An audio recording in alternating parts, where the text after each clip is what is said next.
সার্বিয়ার president Alexander Vucic সম্প্রতি চীন সফরের সময় ঐতিহাসিক গ্রেট ওয়াল অফ চায়নাকে অসাধারণ স্থান হিসেবে অভিহিত করেছেন।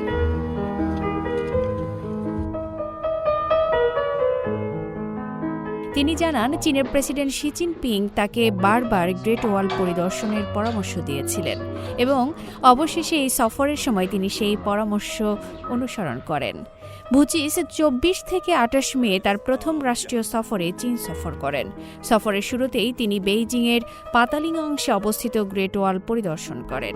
পরবর্তীতে সিসিটিভিকে দেওয়া এক সাক্ষাৎকারে তিনি বলেন, অতীতে চীন সফরের সময় বিভিন্ন ব্যবসায়িক বৈঠক ও বিনিয়োগকারীদের সঙ্গে সাক্ষাতের কারণে তিনি গ্রেট ওয়াল দেখার সময় পাননি।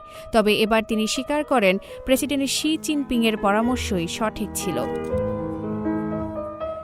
আফরিন মিম, CMG বাংলা।